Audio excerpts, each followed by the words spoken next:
छत्रपती संभाजीनगरातील राजकीय समीकरणे।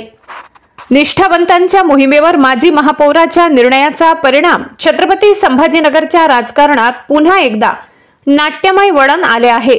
शिवसेना उद्धव बाळासाहेब ठाकरे पक्षाने नुकतेच स्थानिक स्वराज्य संस्था निवडणुकांसाठी संघटनात्मक बांधणीवर भर देत निष्ठावंतांचे शिव संपर्क अभियान सुरू केले। परंतु या मोहिमेला सुरुवात होताच माजी महापौर त्र्यंबक तुपे यांनी उद्धव ठाकरे यांच्या गटाचा राजीनामा देत शिंदे गटात जाण्याचा निर्णय घेतला। यामुळे मोहिमेला सुरुवातीलाच धक्का बसलाय। त्र्यंबक तुपे यांचा निर्णय पक्षासाठी धक्का। त्र्यंबक तुपे हे शिवसेनेतील जुने आणि अनुभवी नेते मानले जातात। 37 वर्षाच्या कार्यकाळात त्यांनी महापौर पदासह अनेक पदांवर काम केले। मात्र स्वतःला दिलेले जिल्हा प्रमुख पदाचे आश्वासन न पाळल्याचा मुद्दा पुढे करत त्यांनी उद्धव गट सोडण्याचा निर्णय घेतलाय। मला वार्डाचा विकास महत्त्वाचा आहे, आश्वासन पाळले गेले नाही असा स्पष्ट शब्दात त्यांनी नाराजी व्यक्त केली। हा निर्णय पक्षनिष्ठेपेक्षा स्थानिक राजकारणात अधिक प्रभावी ठरण्याचा प्रयत्न म्हणून पाहिला जात आहे। शिवसेनेतील महापौर पलायनाच्या सिलसिला उद्धव ठाकरे यांच्या गटाला यापूर्वीही माजी महापौरांनी साथ सोडली। नंदकुमार घोडेले, अनिता घोडेले, कला ओझा, किशनचंद तनवाणी, विकास जैन यांनी आधीच शिंदे गटाची वाट धरली। आता तुपे यांच्या रूपाने या आधीत आणखी एक भर पडली।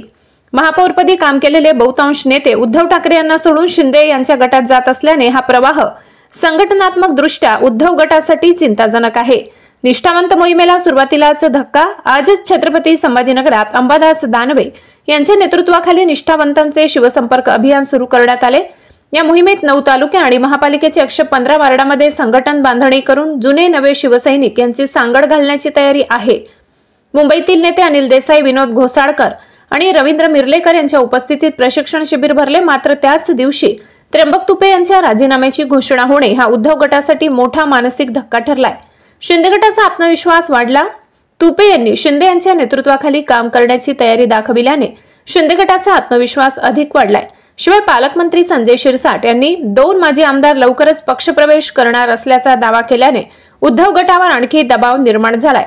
स्थानिक स्वराज्य संस्था निवडणुकीच्या पार्श्वभूमीवर शिंदे गटाकडे सातत्याने नवे चेहरे जात असल्यामुळे ते आगामी निवडणुकीत अधिक बळकट होण्याची शक्यता आहे। उद्धव गटाची अडचण आणि पुढचा मार्ग उद्धव ठाकरे यांच्या पक्षातील अनेक नेते आणि कार्यकर्ते माझी नाराजी नाही पण आश्वासन पाळले गेले नाहीत असे कारण देत पक्ष सोडत आहेत। ही बाब पक्षासाठी आत्मपरीक्षणाची आहे।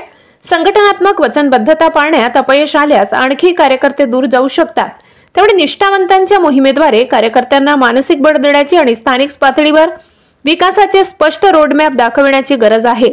त्र्यंबक तुपे यांच्या राजीनाम्याने केवळ एका नेत्याचे स्थलांतरण झाले असे नाही तर उद्धव गटाच्या निष्ठावंत मोहिमेलाही सुरुवातीलाच धक्का बसलाय। शिंदे गट सातत्याने नवे चेहरे आकर्षित करत आहे तर उद्धव गट निष्ठावंतांचा गवगवा करीत आहे। आगामी निवडणुकांमध्ये कोणत्या गटाला मतदारांचा पाठिंबा मिळतो हे या मोहिमेच्या परिणामांवर ठरेल। मात्र सध्या संभाजीनगरमध्ये उद्धव गटापेक्षा शिंदे गट अधिक आत्मविश्वासाने पुढे सरकत आहे। एकंदरीतच शिवसेना उद्धव गटासाठी ही घंटा आहे। संघटन बांधणीसाठी वेळ कमी आणि आव्हाने प्रचंड आहेत।